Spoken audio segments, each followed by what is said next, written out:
Welcome to the Self Reflections podcast, where real reflections are shared by real people. Today's guest is Thad McKain from Colorado, USA. This is going to be a powerful and deeply moving episode touching on themes of grief, trauma, addiction, and resilience. Thad, welcome to the Self Reflections podcast. I appreciate you being here and sharing your journey. Thank you so very much for having me, Claudia. I'm truly honored to be here and spending this time with you. Thad, can you start by introducing yourself and sharing a little bit about what led you to this point in your life? Absolutely. My name's Thad McKain. I have been in the emergency response world for give or take 22, 23 years. I started off, like a lot of people, as a volunteer firefighter. I progressed up to being a career firefighter where I was a training officer and a shift officer here in a small rural town in southwest Colorado. I had my EMT. I was a director of emergency operations for our sheriff's department. So I had a very vast career. During that time, at the beginning of my career, I also had to recognize, because I kept getting in a lot of legal trouble, that I had a drinking and drug problem. And it was largely due to my younger brother, Jason, who had already gotten sober, helped me find my way to sobriety. That inspired me to start speaking to other responders about the real need for addressing the alcohol and the addiction issues and the PTSD and the suicide issue that even in Australia I know is a very serious issue for you folks there as well. And so I started speaking about that, and so yeah, that has brought me to where I'm at today. And we are so grateful that we've been able to cross paths and be able to bring your story onto the platform for our community to connect with and be guided by. And I guess that's the primary purpose of the Self Reflections podcast, is being able to really connect with the deep journeys that we all go through in different ways and be able to, through our sharing of stories, help others not feel so alone and be able to find ways within their own path where they can navigate, even if that is without connecting with help, but just being able to connect with a platform like this. You mentioned a few things there, and tell me a little bit about your life as a first responder and what that was like for you in the town that you lived in, and how that integrates quite closely with sometimes the use of alcohol as a means to cope. I would say, starting off as a volunteer, I automatically fell in love with it. You know, I, like every kid, being a firefighter just sounded like the best job in the whole world. And I was very engaged and very active. But one of the things that I find, speaking to the smaller rural departments like ours versus the big city, a big city department, they see a lot of fatalities, they see a lot of trauma. I think the difference for us is, while we certainly see our share, in the more rural departments, we actually know a lot of the people that we are dealing with. You know, we're a Yeah. small knit community. So I had to get very accustomed very quickly to, because one of my jobs at the time was I was bartending at probably one of the more popular joints here in town. So I would see a lot of these people come and hanging out at the bar. I got to know them. They were my customers. They were my friends. And then possibly even days later, working a car accident that involved one of them. And unfortunately, there would have been a fatality. I will say that my alcoholism definitely was there before I came into the emergency world. I think the things I was experiencing as a first responder escalated it, and it gave me what I now recognize as a great excuse to go out and go on benders, because, you know, now I was dealing with my alcoholism on top of, I just know the gentleman or the lady that I put into a body bag, and it really would hit me. And I had a very tough time with it. I just didn't recognize it. So Absolutely. And what, you're describing there, especially with first responders, what we know, it's not just, the one incident, it's this culmination of experiences where it's this buildup of stress, buildup of exposure that really, really does overwhelm the nervous system. And this hyper arousal, emotional numbness, flashbacks and anxiety that all comes in and around that, it would naturally make it really unbearable. Using a coping mechanism like alcohol, there's a really strong correlation correlation within the first responder community, or any kind of community that is naturally going to be traumatized. Can you describe what that felt like, trying to navigate both worlds of actually being a first responder, but then also having this coping mechanism that you continue to get lost in? You try to shake it off, and I was coming in at that period of time where a lot of the older, more experienced firefighters, they just had that thick skin and they just locked it in a box. And I don't think we were learning back then how to Yes. deal with it. The suicide issue hadn't become as recognized as it was. Firefighters didn't get in trouble for drinking and driving. They let them go home, or they looked the other way, sort of thing. And they were just introducing things like critical incident stress debriefs and things like that. And it was there for us, but I don't think I knew or understood how to utilize it. And it made more sense in my mind to go hang out with all my drinking buddies who would just leave me alone, or they would support me as best they could, but we all did it with beers and shots in our hands. So, you know, I definitely was not dealing with it in the best manner. I listened to all the lists they gave us: eat right, drink water, make sure you're getting sleep, go to the gym, do all those things. But to this alcoholic and his mindset, like most alcoholics, nothing else was going to work. The alcohol was my key solution. Mm-hmm. Did you recognize? I recognized it, but a lot of my friends, we just joked you weren't an alcoholic until you went to a meeting.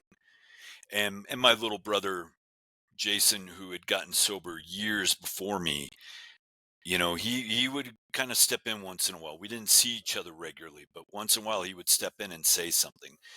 I had gotten multiple DUIs by the time I did get sober, one in my civilian life and one as a first responder. And I think it was the last one that I finally pushed my whole family over the edge, and it was becoming a real issue.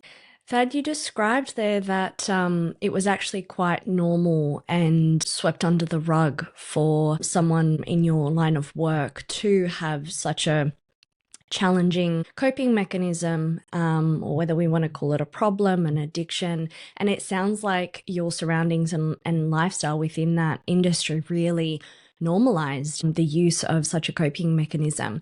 Do you also believe, because I know that you were in the industry for quite a long time, and you might still have connections, do you still believe that there is a stigma around addiction, especially for first responders? Like, was there a fear admitting that that was a problem? And was there a fear of how people would see you if you actually did then acknowledge that this was something that was hurtful, not helpful?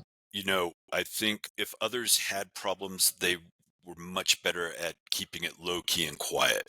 They did their drinking at home and stuff. I was out in the social settings. I never enjoyed drinking by myself. I found that very boring, and I got in my own head, and that was never a good combination. The best way I can sum it up about how I was running my life was, one, when I did get my last DUI, we had a brand new fire chief. And my very first meeting with him face to face was to inform him I got a DUI. And he had no hesitation, and rightly so. I was suspended for over a year. And I had to work very, very hard just to come back. And that was just as a volunteer.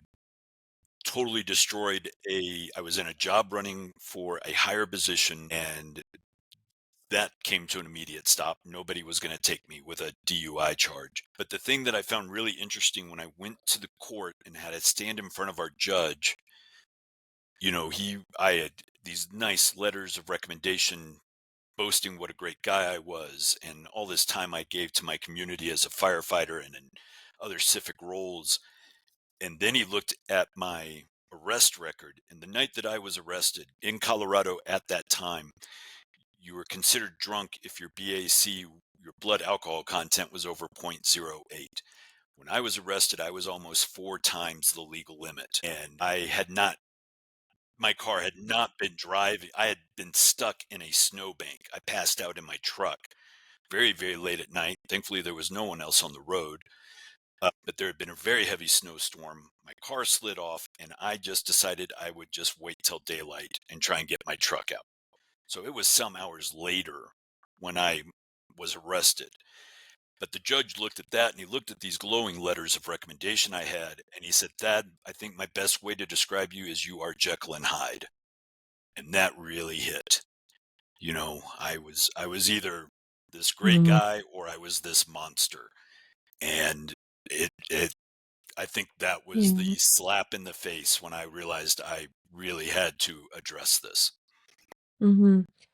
And I love that you were able to beautifully articulate this challenge that we face when we look at addiction. You're trying to align with your true values and who you are, and trying to make a life for yourself that, you're quite proud of. And then in the same sense, there's this, you describe it, a monster, this shadow, this, part of us that it might instill a lot of shame, a lot of embarrassment, but we are so interconnected with that part because it serves a purpose, it serves a function. In majority of my work with clients, I help them understand these different parts of ourselves that step in, and initially they try to protect. They want to ensure that we're not in pain, that we're not suffering, and they want to take that away from us, especially when we have exposed ourselves to not one but multiple traumas throughout our experience. And there is an aspect of that part that's really caring,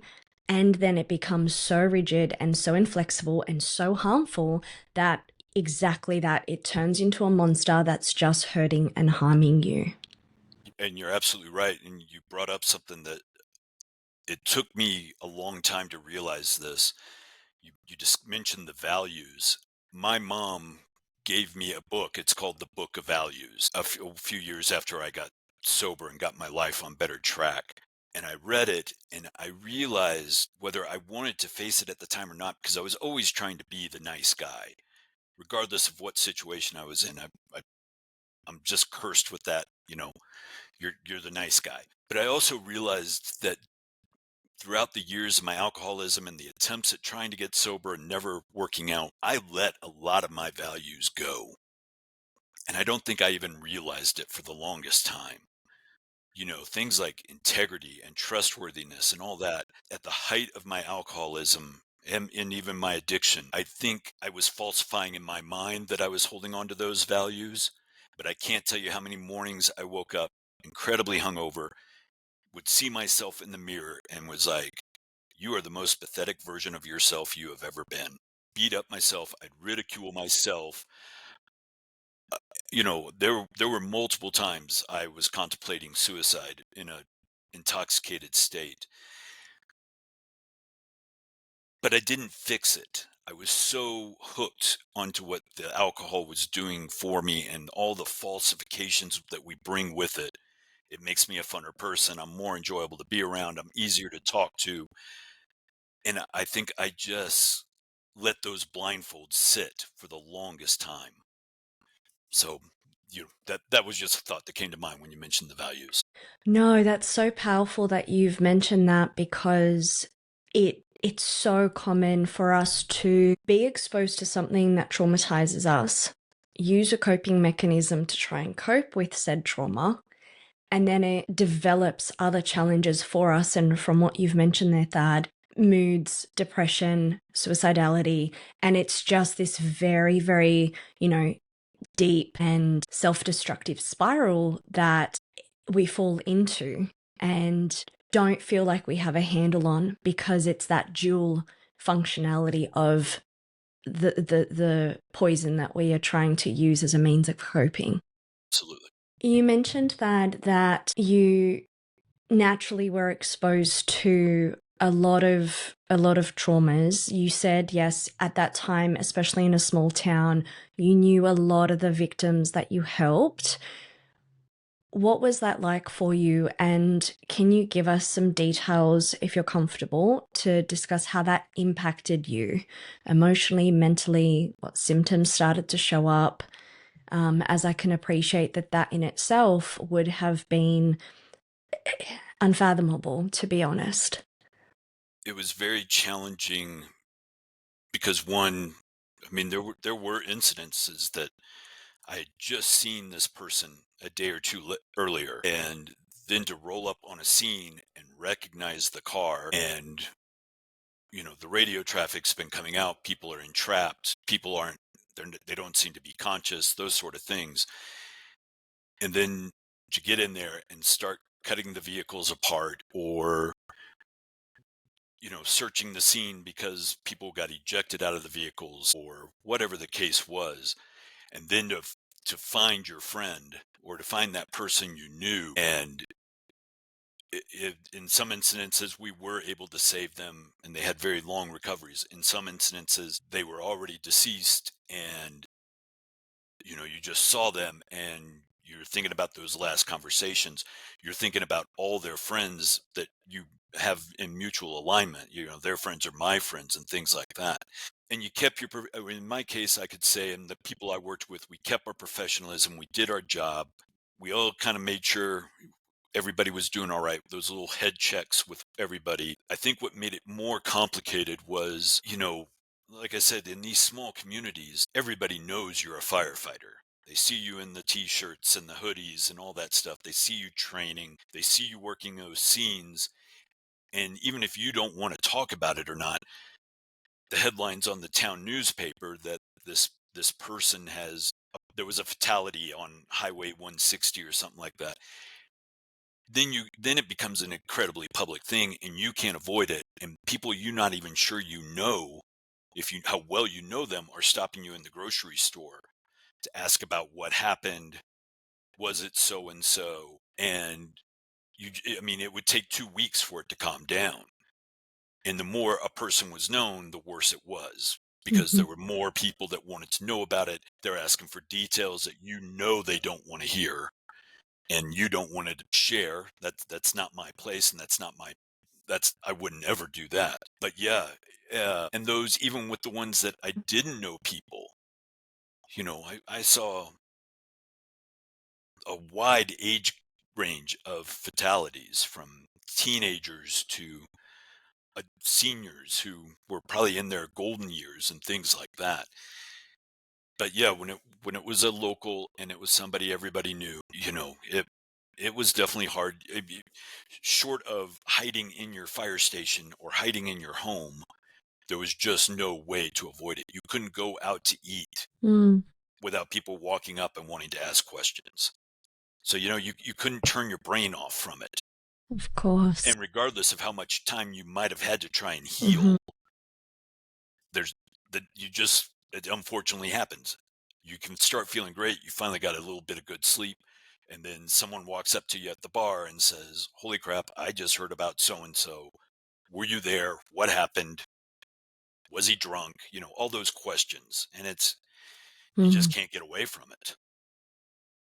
So yeah, it definitely has a heavy, heavy impact. And it's the same for any responders, I'm sure. I do know guys and gals who can just turn it off. And I've learned since then they're just jamming it into a box. I just refer to it as Pandora's box, and eventually it's going to break Yeah. open. But I've also, you know, the big city guys, the small town folks, I'm at one point or another, it gets to be all the same. So it takes a Hmm. toll. Thad, you previously mentioned that you did suffer with PTSD, and from what you're describing there, trauma upon trauma upon trauma, and that constant exposure to intensity would naturally, like you said, impact anyone.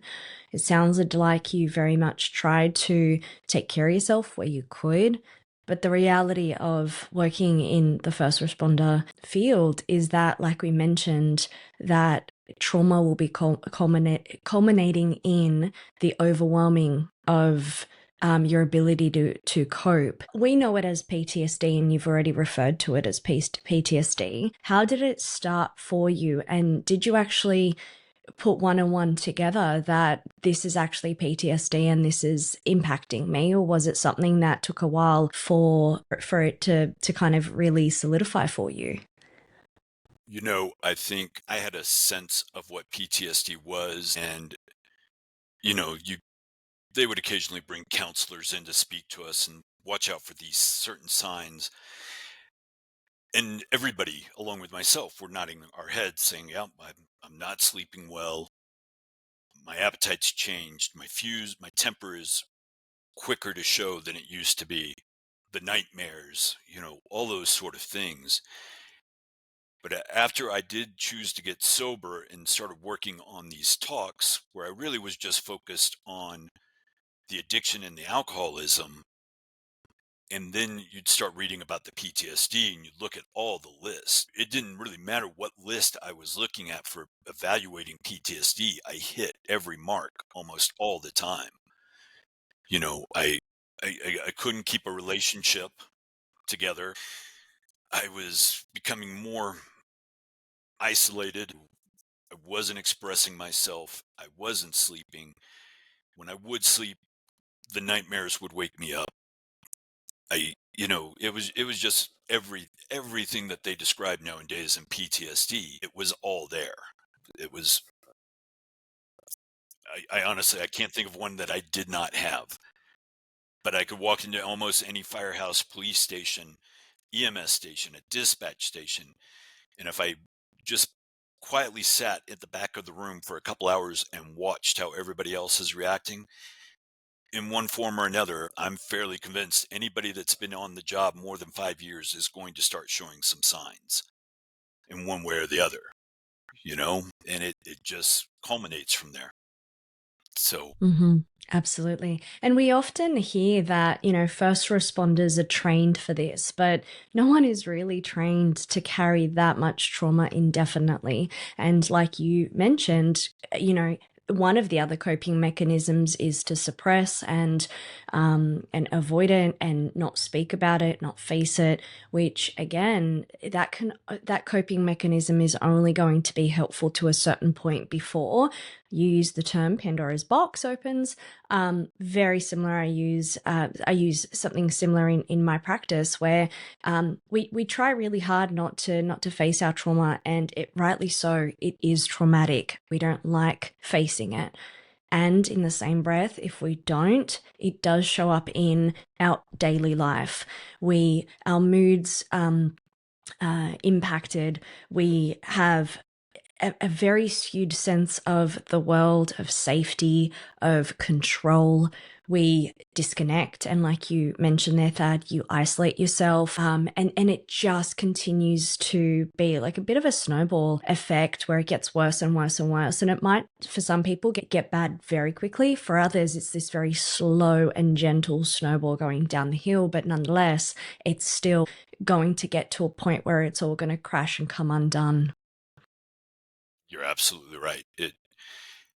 I've seen it take effect. We worked one very dramatic fatality scene, and at that point, I would have easily been able to say knew I had an issue with PTSD.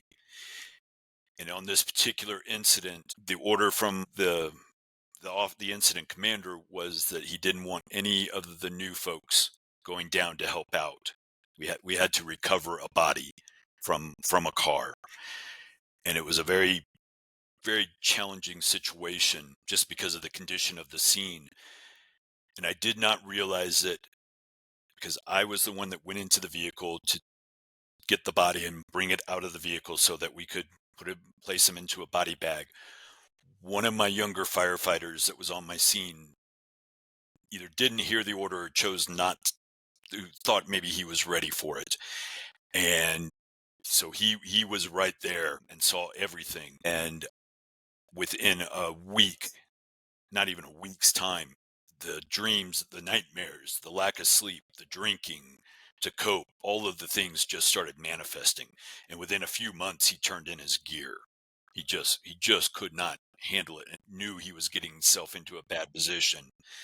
I've had multiple arguments with younger folks when I know we are working a fatality call. I've given them different assignments. I wouldn't even let them approach it because one of the things that they have found in the emergency world, and I'm sure it's probably the same in the military, is that the younger they're exposed, the more likely their careers will get shortened because of all of the mental trauma they're going to deal with. especially if they weren't taught yet how to learn how Hmm. to deal with those things. So, and it was really too bad. He would have been a fantastic Hmm. firefighter, I'm confident. Hmm.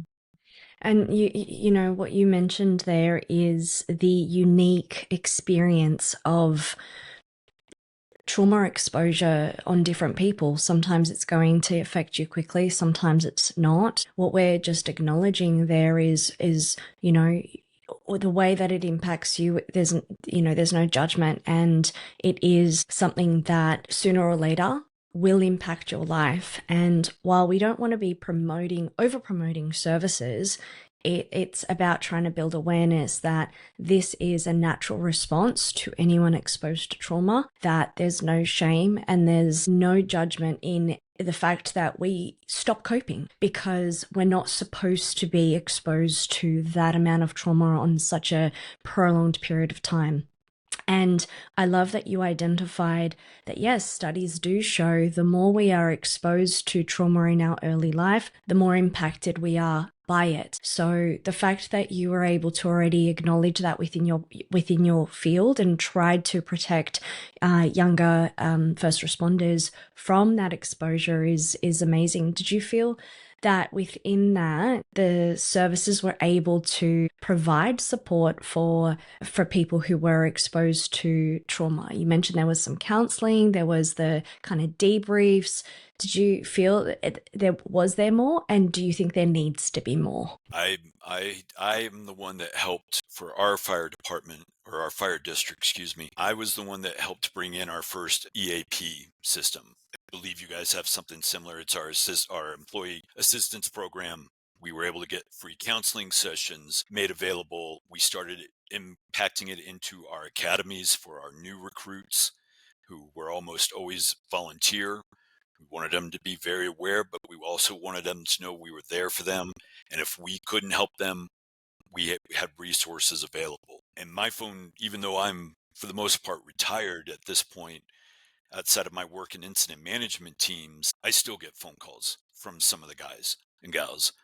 And I'm more than happy to be there for them and help them in any way I can. And when I give my talks, one of my assurances, every organization I speak in front of, I'm proud of the fact that at least one person reaches out to me, whether my audience is 30 or 40 people or hundreds of people. Someone always comes and talks to me. And I've had chiefs call me like within a few days saying, "Hey, I heard your talk. I've got a guy I'm really worried about. Can you help me? Can you point me in the right direction to help get him the services he needs?" So very, very proud of that. And the fact that you are using your experience to be of service to your community and many communities. I guess that's why we do what we do, right? It doesn't Absolutely. matter if it's only just one person that we're able to connect with and change their trajectory, or for them to feel heard or validated or not feel so alone in their suffering. I know that that's why I do what I do, and it very much seems as though that's aligns with also your purpose and your direction in why you do what you do as well, Thad. Yes.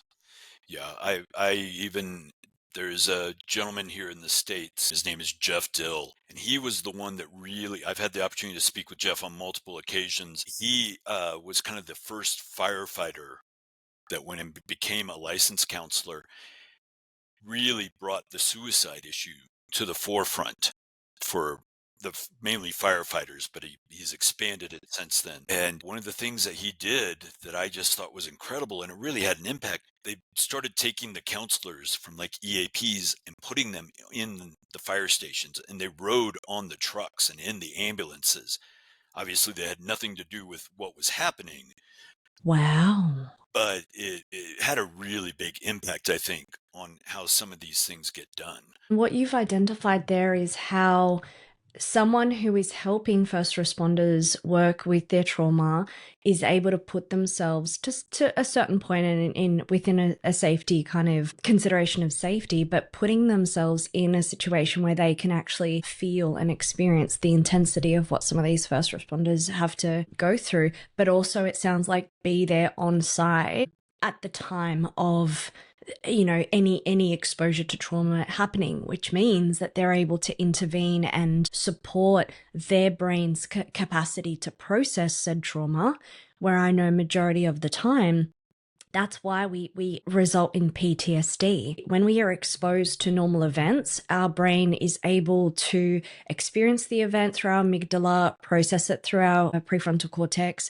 send it into our memory organizer hippocampus, and it gets stored in long-term memory. When we are exposed to really extreme trauma, whether it's a single event or ongoing event, our brain's capacity to reprocess that and store it is completely shut down and limited. So being able to even have clinicians on site with first responders to be able to help them very closely to the exposure of trauma will then allow the brain to be able to tap into its natural processing capabilities. And it's more likely that rather than that trauma memory gets stuck in short-term memory, fragmented and unable to be processed, which then leads to PTSD or anxiety or depression, it's more likely that that trauma is able to get processed and stored in the way that any other memory would. That if we can honestly apply something like that to help our first responders on site and for them to be able to access such services, that honestly would save so many first responders from even getting to the point of a full-blown diagnosis of PTSD. I do appreciate we don't live in a perfect world with an abundance of resources. We very much, we can see the value of things like that, but I also know the limited scope of putting that into practice in a very, very global, I guess, way. But it sounds like it's definitely happening, and it seems as though it's of value to people who have access to such support and services on site. If you don't mind me saying, people always talk about the firefighters and the police officers and the EMTs and the dispatchers that are such heroes and our soldiers and our vets. I gotta say, it's folks like you um, that I find to kind of be the heroes. Sorry. Um, I I have this terrible knack for finding counselors and therapists and things like that. I always find these great ones and then they're retiring. But, I know a lot of guys and girls in my line of work that I don't know that they could still be doing their jobs if they didn't have people like you. So, hats off. Kudos to you. Oh, likewise that, and I do appreciate your kindness, and I think it's connecting to the fact that we all need support and we all need help, and to be of service, I think, is the biggest beautiful thing that anyone can do for another human being. So I do appreciate your comment and your and how you then value the things that clinicians do for first responders or anybody that is suffering. Thank you kindly. You made me get all teary. I'm sorry. And it brings up another thing. One of the reasons I made the decision to do this talk, I want responders to get the idea that if I can stand up and be vulnerable about my story and the things I went through, that it is okay to talk about some of these things. Every time I get ready to do one of my talks, arrive at least a day or two early, and I'll have conversations with their officers to find out what kind of scenes they've been working. And I bring those to the front and center. If there was an unfortunate incident where a child or a baby died or was hurt, or multiple people got hurt, if there was a mass casualty, anything like that, I don't pull back on that. I bring that to the front and center at some point in my talks. And I open the floor. I encourage people Mhm. let's have an open discussion about it. And if you don't want to discuss now, please hit me up later or hit one of your people. It's reminding officers they don't have to have Mhm. that lonely at the top role. They see it all too. And if they're officers, they've been seeing it for a long time. So they need to remember that they've got some support and some help. I always encourage the meal time was a Mhm. great time to put things out on the table. Everybody's sitting together. Everybody's available to be there for that meal. You're all sitting at the table trying to have a little fun. And on multiple occasions, I would be the first one to say, I think that scene really caught me off guard a little bit. And hopefully that would open up that dialogue. The other Mm. thing I'll mention, and it's been in the last, I think, 8 to 9 years. I was almost excited when I believe it was the Canadians did it first that found doing the scans of our brains that there was actual physical damage with the PTSD. I mean, that opened up a whole new doorway into how people's approach on this. So, everybody just kept saying, "Oh, you're just having a bad day," and all this. And I'm like, no, no, actually, if you look at the images and the science, there's a lot more to it than just having a bad day. And I really love that you were able to bring that in because one, we don't want to minimize or normalize that your experience of trauma or PTSD or complex PTSD is something that, one, you should suffer alone with, that there will be any judgment or shame around it, but also that when we then invalidate someone's experience, we don't then actually grasp the severity of what it is that they're going through. And always treating people with kindness and always being able to guide them in aspects that you might not feel comfortable to help them with, but still providing them with a pathway to be able to get the support that they need. Because you're absolutely right.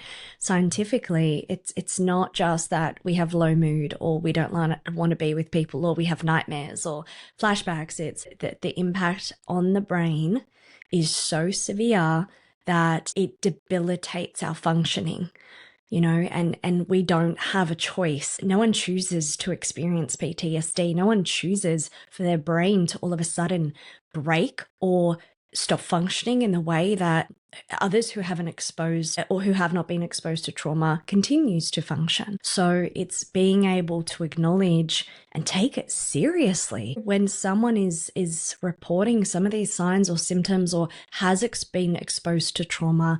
There's a severity that we need, there's a significance we need to put on it for us to be able to create a pathway for them to obtain that help if and when they are ready to, of course. Absolutely. And not to go off topic, but one of the other things I had to step back and realize was I was so accustomed to thinking about the first responders and the military who are dealing with all the PTSD. And then I started hearing about civilians having PTSD. And I was like, where did they get their PTSD from? And, I've spent time with people like Michael Anthony and those folks, and you realize this is a global issue, whether it was a childhood relationship issue, financial issues, whatever. It manifests in so many different forms. Obviously, my focus is where it relates to the first response and when I talk to college age students. But yeah, that was kind of a revealing moment for me when I really had to take a moment to think about that. I was like, holy cow, this isn't my PTSD, is certainly different from their PTSD. But, there are a lot of responders who probably had PTSD from a childhood thing or their military service prior to joining the first response world. And all of those things just accumulate more and more. So those were some of the things that I've learned along my path. And I couldn't agree more. I work with clients specifically. My key interest area is trauma, complex trauma, PTSD, and other things, of course. But the more I develop my knowledge and grow as a clinician, the more trauma informed I become.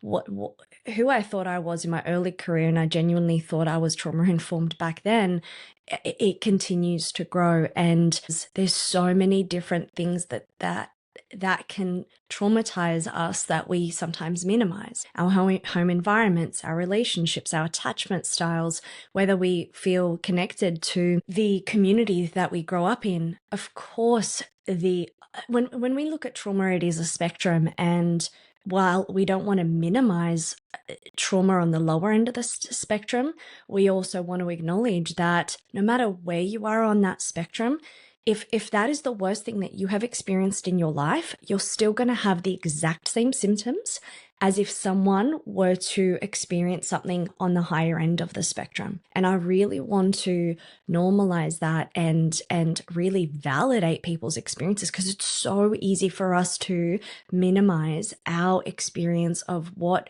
we've been impacted by. And, oh, well, it can't be PTSD, or it can't be really complex trauma because, well, I didn't have it as bad as this person or what I know happens in the world. And while I definitely don't promote being stuck in victimization or over amplifying mild stresses we do experience day to day, I am referring to the trauma spectrum and how that then impacts us. So I love that you've identified that there, Thad, because you're right. There are so many ways that PTSD can be experienced by individuals. It doesn't have to be a one-time single event like a car accident, or you don't actually have to be a first responder to, or a veteran, or you don't have to experience the full complexity and impact of something like PTSD. Right. Absolutely. I truly do respect and commend people that can come forward, even with something that may have happened decades ago, and say, I really think I need some help. Even if they do it just in the privacy of a session with somebody like you, acknowledging it is, I think, the biggest hardest hurdle to get over. I've watched a lot of people admit or talk about something they haven't discussed in years, and you just see that weight come off their shoulders. It's like the first time they ever said it out loud. So I encourage it. Thad, you explained to me that there was a turning point in your life that slowly started to make you realize that you'd like to be sober from your addictions. Can you talk us through what happened in your life to start you onto that journey? I had mentioned earlier my little brother, Jason. When I got in that last DUI, I was in my late 30s, and my brother Jason, who lived up in the Denver area, which is about 6 hours away from me, he's the one that stepped in and said, I want to help you. I think it's time for you to face this. I faced it years ago. It's your turn. And so Jason kind of became my sponsor. My court orders required me, as part of my probation, I went to AA meetings. I was going to therapy sessions. I was doing a lot of things. A few years passed. I was able to maintain my sobriety. My life was really looking up. And in 2015, I uh, was now at the peak in my area for where I could be. I was the director of emergency operations. My crew and I, we were just doing awesome. We were producing great results. Everything was going wonderful. Um, and then on June 14th, I had actually was still volunteering with my fire department. I had just come back from a call where I actually had to call a friend of mine to let her know her daughter had been in a DUI accident. She was okay. They were taking her to the hospital. You should go meet her there.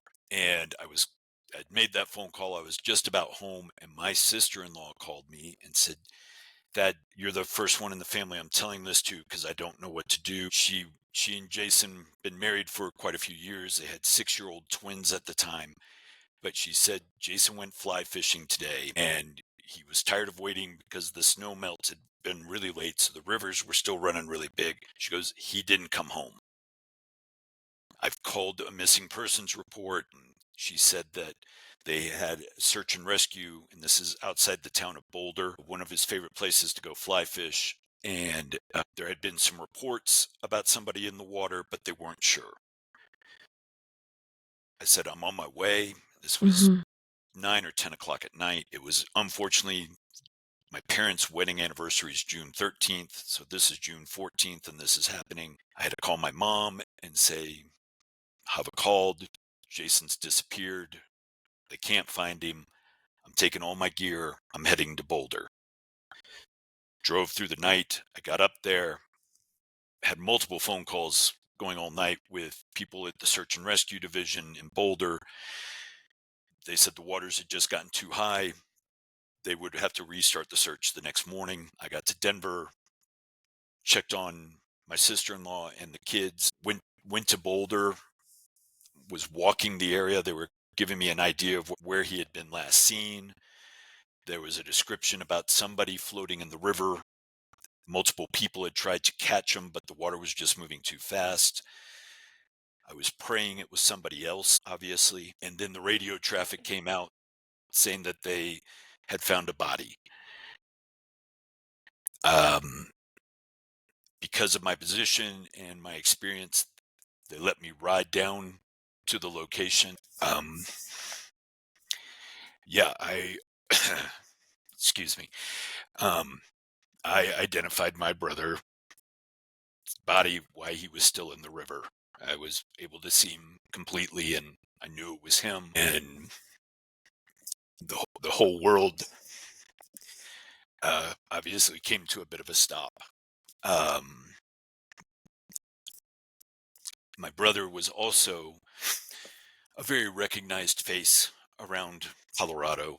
He was, my best term for it is, he was a community activist. He was all about helping the little person. And so I was very worried about the press getting a hold of it. There were already news crews there. The word had gotten out that somebody had disappeared in the river.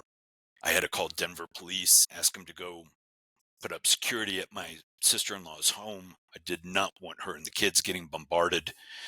I had to call my family. Um,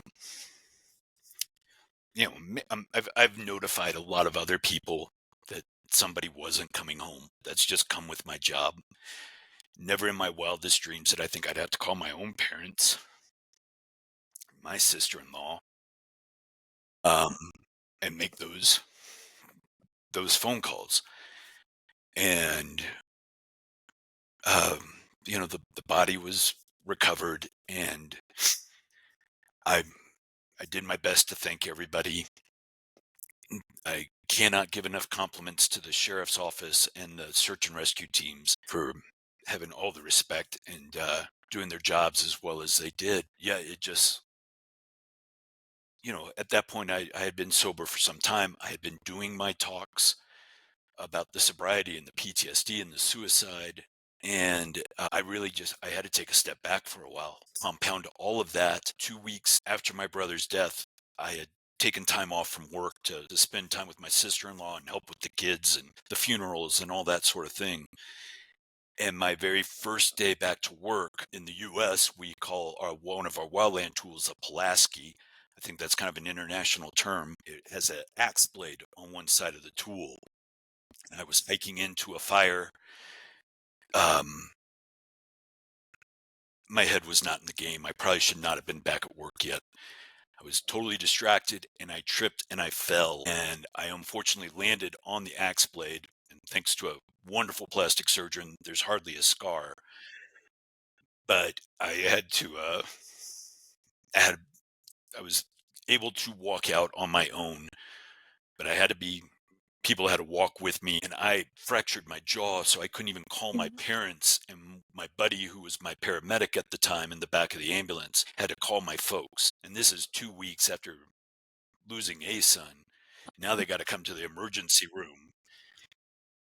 And then I had to go to another hospital because it took about 400 stitches to get my face back together. And then I was laid up for another 2 weeks. It was all meals were through straws and things like that. So it was just a compounding of a lot of things. Obviously, losing Jason was the key. I mean, he is who got me sober. And to have that loss, and we were 18 months apart. We were best friends. He was my best buddy. Um, but being there for his wife and the kids and the family and our younger brother Adam, who's just been a rock and been awesome through all of this. We got through it, but it was like it re-triggered, all my old previous PTSD went out the door all of a sudden, and it was like it was this whole new beast. And I had a very, very hard time dealing with it. Mm. And 18 months later, I just had hit a place where between him, the accident, the surgery that surgery 6 months later, I had to be resuscitated on the table because I crashed. So just about 18, not even a year after we lost Jason, I made the decision to step away. I hung up all the gear, I turned in all the radios, and I didn't touch anything in the emergency world for probably another year and a half before I made the decision to start coming back. So yeah, I had to be medicated. I couldn't sleep. I couldn't hold a conversation without just falling apart. I went everything I had promoted you don't do, I did it. I self-isolated. I wouldn't talk to people. I was I the one thing I'm incredibly grateful for, and I did it out of respect to Jason in the beginning, was I didn't pick up a drink because I had not wanted to drink that bad up to that point. Um, but it took me a long time to crawl out of that hole, and I had to have a lot of help. Thad, firstly, I want to, from the deepest parts of my heart, thank you for being so vulnerable and for sharing your story with us and the incredible loss of Jason, someone who was, from what you've described to me, was such a strong and important person in your life that was able to help you through some of your darkest moments. The fact that you were able to share such a story and such details with us shows the incredible bond you both have had and will continue to have irrespective of his loss. And if I can speak for our whole community, I would just like to say thank you, because going through so many things even prior to losing your brother and then enduring what you just endured, I can't put words to what that must have felt like for you, for his family, for your whole family, especially having a dual relationship between being his best friend and his brother, and also being a first responder, and that professional approach that you had in finding him and notifying the family and then trying to take care of his details in such a small place as well. I appreciate it. I found that after things had settled down and I'd made the decision to step back and hang up the gear and all that for, like I said, about a year and a half. I think one of the things that I realized was I needed to practice what I was preaching to so many others. But because of the severity and it becoming more complex PTSD, I also realized I couldn't do it by myself. And I had to get a lot of help. And I've learned a lot. And I'm certainly not going to sit here and claim I've got it all perfect and I'm, the role model of how you get to be after identifying your PTSD. I just can't encourage it enough. I implore with people, I don't care if they have an alcohol issue or not, or a drug issue or any of the other things. The PTSD alone deserves recognition and merit. And I haven't found anybody yet that can fix it by themselves. So you got to have that help. I couldn't agree more there. You also normalized the impact that something like that will have on you.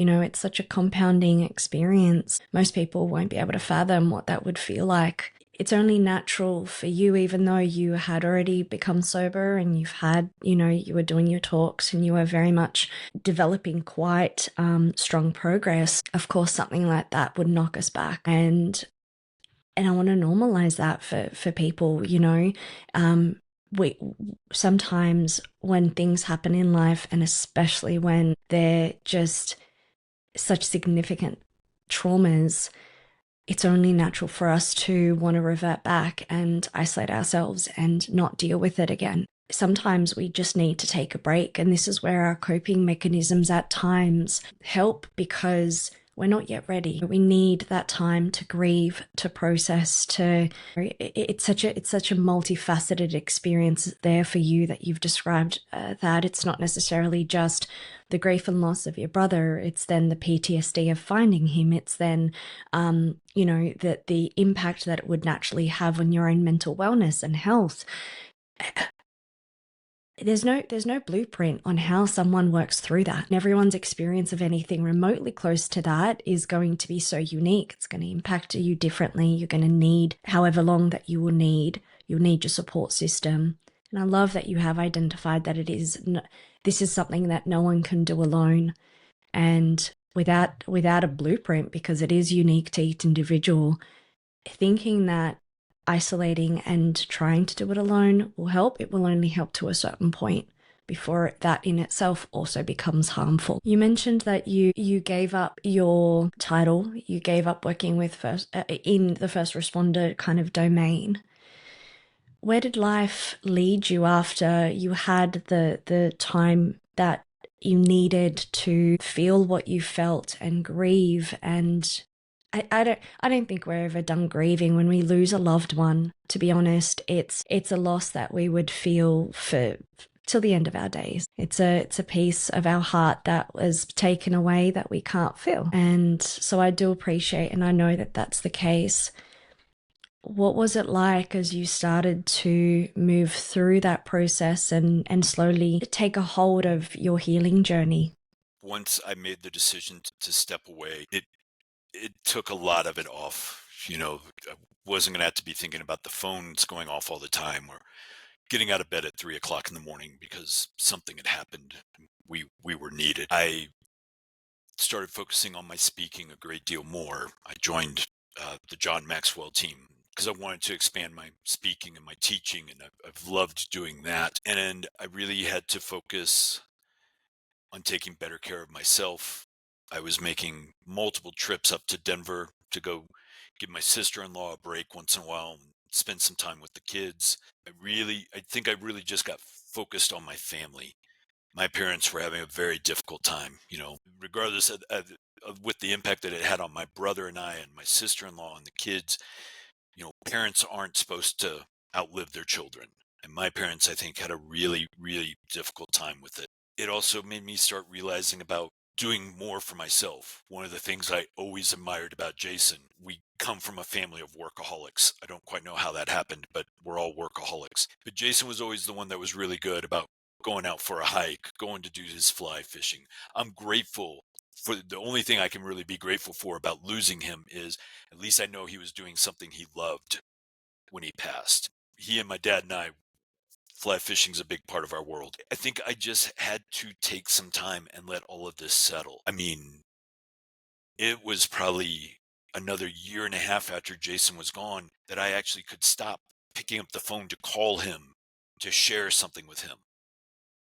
You have those moments when you're like, holy cow, this really cool thing happened. I got to call Jason. And then you're like, what the hell are you doing? You know, um, it was all those first. Father's Day was the week after we lost Jason, and we were in the midst of the funeral. So my dad's going through that. My parents both have their birthdays the next month. So it's first birthdays without Jason. It's the first Thanksgivings and the Christmases. And one of the things I'm incredibly grateful for is my sister-in-law had no obligation to do this, but she kept her and the kids really in sync with us. She would come for the holidays and come for summer vacations and stuff. So I think that was one of the things that really helped. But I just had to learn with the therapy and the taking better care of myself and things like that. This was a very unique situation, and I needed to give it the respect it needed. I couldn't just rush back into work. That work was just compounding my problems. And I think I just Mm-hmm. had to take some time and make some peace with it. And I'm sorry that's probably a little more drawn out than you wanted. But after about 18 months, I did start missing the work and I wanted to get back in. And so Yeah. I slowly started working my way back in. And ironically, the first big call that we have right after I go back to work is a drowning situation. And they called me and they're like, don't you dare. Don't you dare show up on this scene. You're not allowed. Mm-hmm. So I was grateful that there were people out there looking out for me. I have dealt with other drownings since then and stuff. And yeah, those ones hit me a little tougher than most of the others. But I really had to rethink my whole talk because it all changed. The whole dynamic of the talk changed. And the book I'm writing now, it's because of all of this.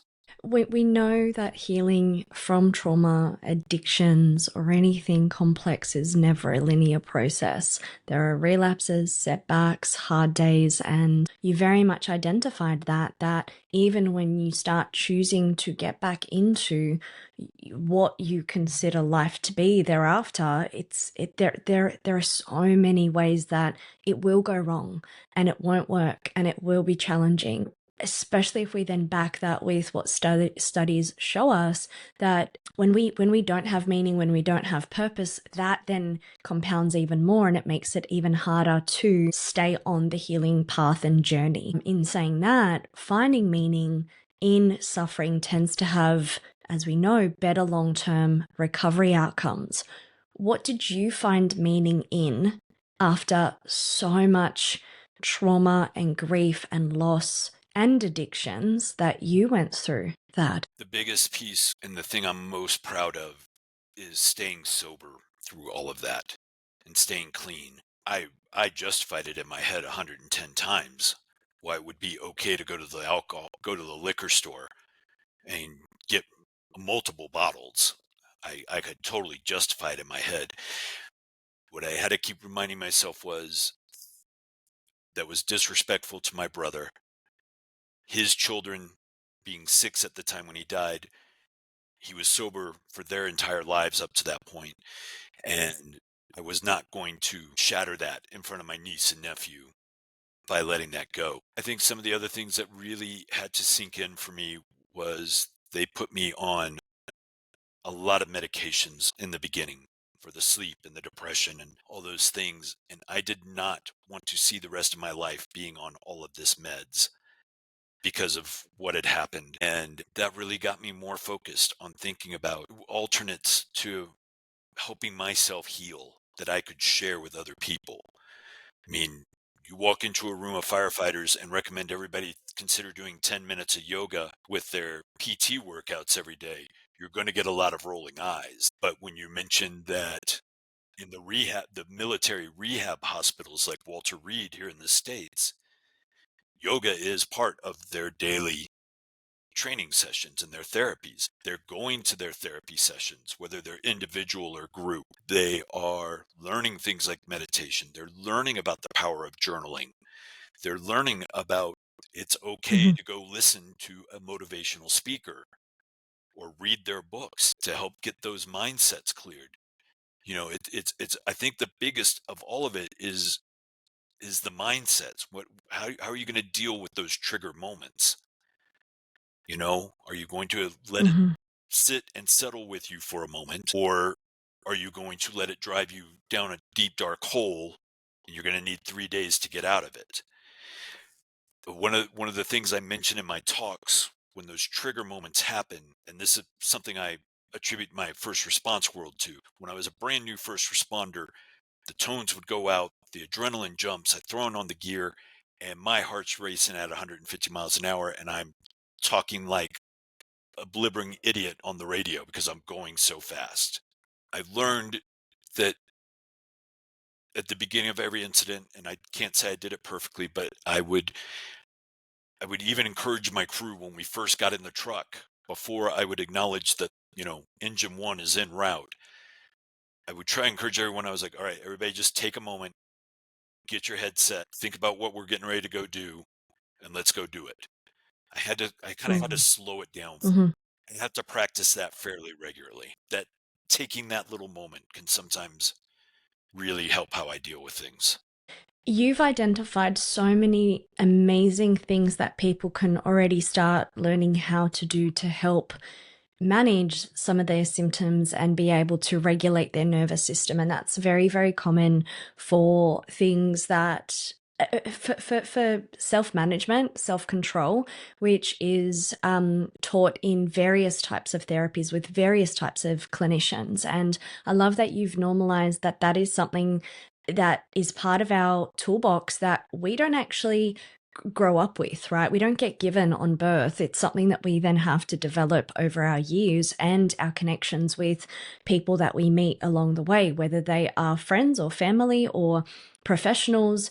We really do need to expand on that toolbox. And I've over the years where I have worked more and more with trauma with my clients, I approach things from a talking therapy and also from body work, being able to get individuals back into the body to be able to help regulate their nervous system. And you touched on a few of those strategies there. One thing I've also started to engage in a lot more, and by the time this podcast actually goes live, is less talking therapy, but more therapies that are actually going to help the brain engage in its natural reprocessing capabilities to stop fragmented trauma memories being stuck and helping them process. So you described there, in certain circumstances, your whole nervous system gets activated.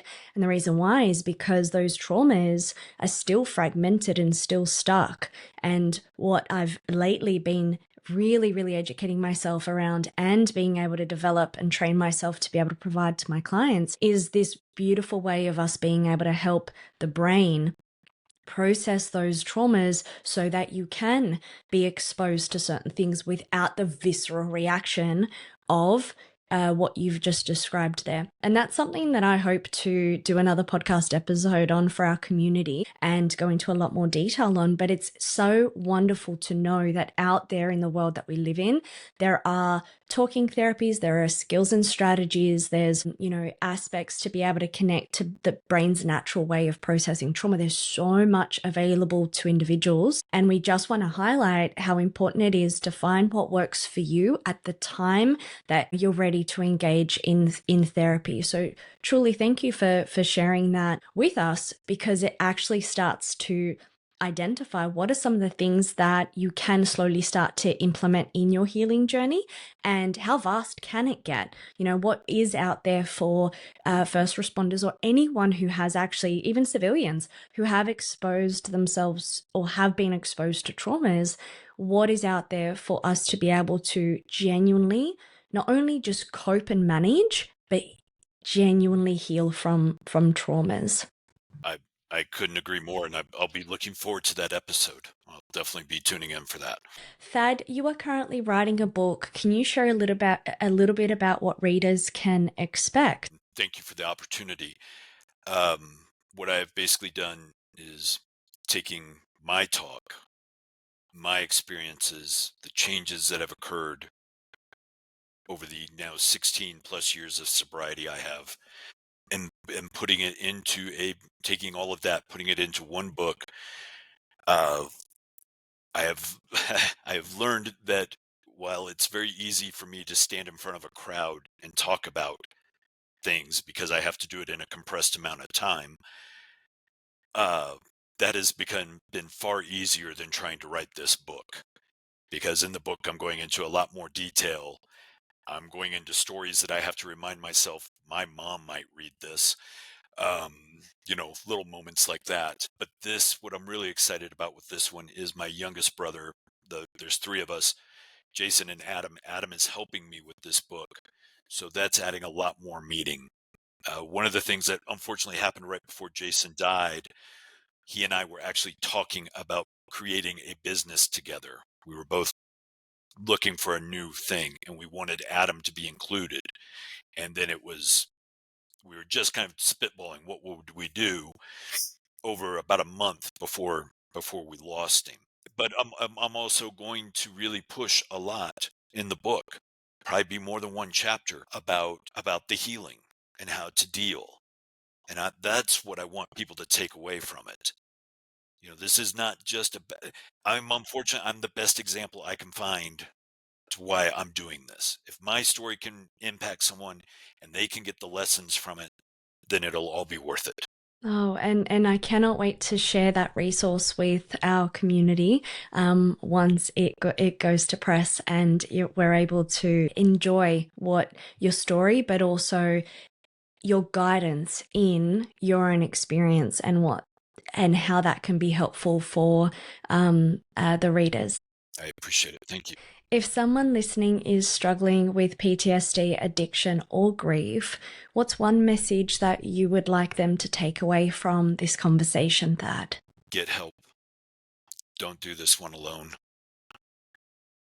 It will get better. I know there are those times when it just doesn't seem possible, when you feel like you are totally alone and no one else understands. But I promise, a simple reach out for some help, talking to friends,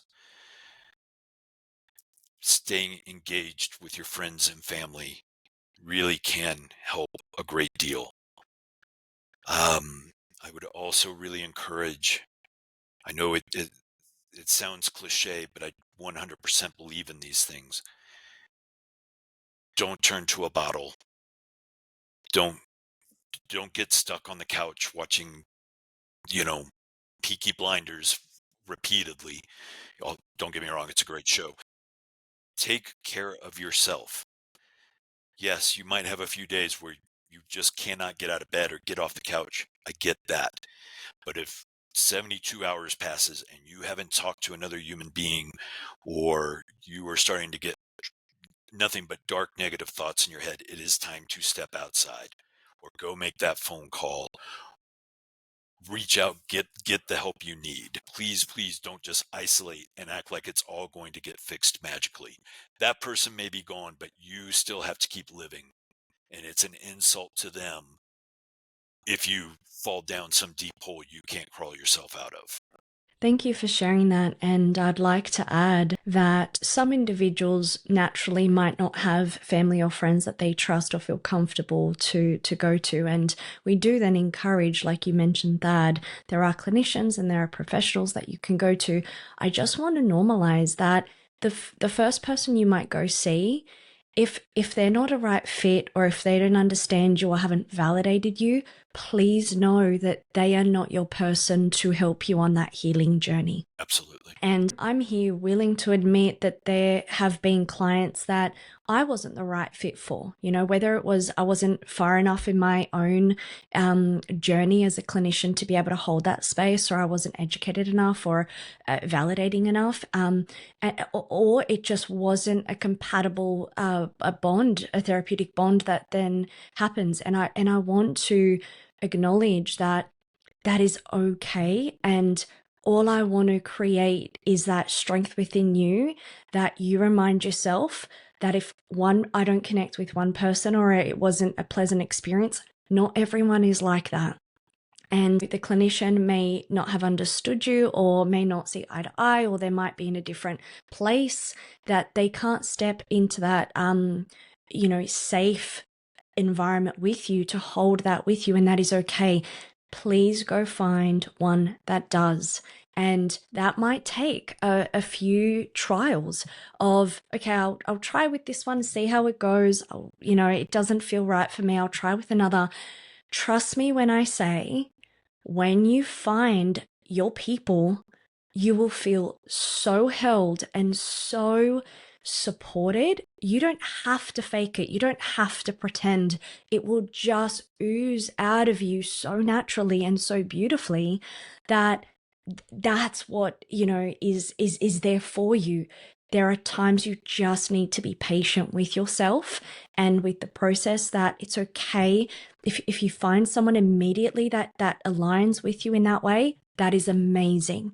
I also want to say that it doesn't have to be the case, and I don't want you to lose hope that it's not for you. It is. We just need to trial and error a few to find the network of people that we trust, feel safe with, and are able to come on that healing journey with us.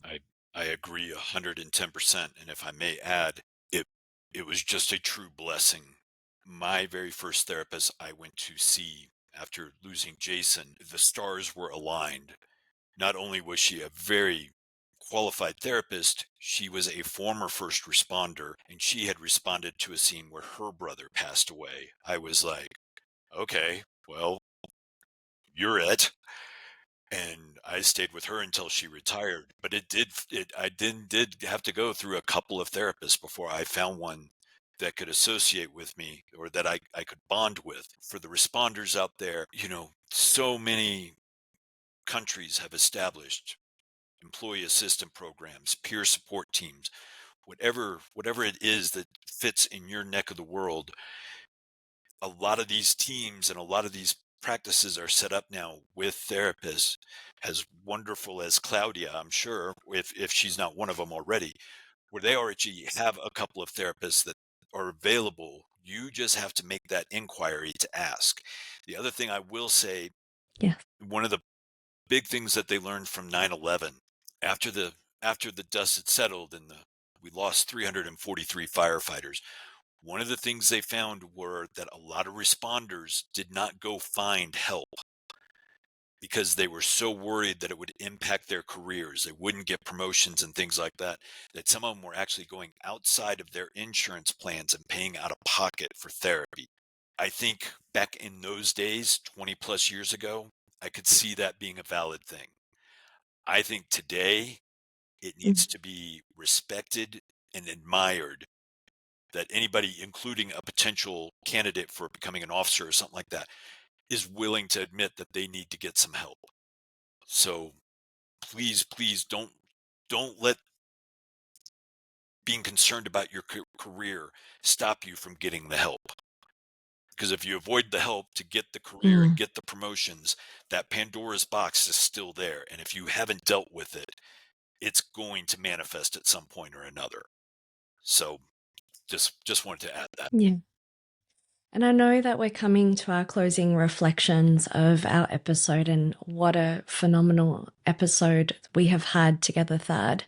You've lived a life that most people can't even imagine, filled with loss, trauma, addiction, and recovery. If you could go back and talk to yourself during your darkest days, what would you say? I think I would have worked on myself more, saying, you're in a bad spot. You're in a lot of pain. You almost died yourself. And like you said, Claudia, we lose someone that close to us, we lose that piece of our heart and we don't get it back. But the rest of your heart is still there, and it has to keep functioning, and you have to keep it going. Remember everything. In my case, it was remembering everything Jason stood for. While I was helping people on emergency scenes, Jason was helping people on global issues of all different types. He really was about helping people. They referred to him as the Giant Slayer. My little brother Adam has named his production company Giant Slayer Productions in honor of our brother. I just kept reminding myself my brother was the Giant Slayer, and I need to go out and represent that well for him, for my work, for my talks, for my family, for his kids. I don't ever want that to fade away. I would have gotten the help sooner. I wish I had not crawled into the dark the way I did, but at that time, that's what served me best. I just wish I had pursued getting help quicker and stronger than I did. Every day is a day of service to my brother. That's how I best look at it. Thank you, Thad. Where can people connect with you, learn more about your work, or follow your journey? Thank you. I am on LinkedIn, Facebook, Instagram. The easiest way to get me is just go with Thad, Thad McKain, McKain. I'm always ready and willing. I will make time in my schedules to come, and if I can be of service to you, your department, your agencies, a lot of rural agencies all happen to get together. Please let me come and spend some time with you guys and let me do my best to help. If somebody calls and wants me to come to Australia, I will certainly be happy to come to Australia. And of course, as always, I will have your details in our description below for our community to be able to have easy access to you. So, of course, if you are watching or listening to this episode, please head to the description as everything will be listed there. Thank you for your honesty, your vulnerability, and your ongoing work that you are doing to help others. Thad, it's been an absolute honor having you on the podcast. Claudia, I can't. Here we go again. I can't thank you enough. I have been looking forward to this for months now. I think it's been. I totally respect that you do this. I love your approach and how you format this. It's been incredibly comfortable, and I just hope that this. I hope the right people hear this and get the help that they need. Or if I can be of service, please let me know. So thank you very much. Bless you. For our community, thank you for tuning into the Self Reflections podcast. If you found value in today's episode, don't forget to like, subscribe, and leave a comment below to share your thoughts. Until next time, take care and keep reflecting.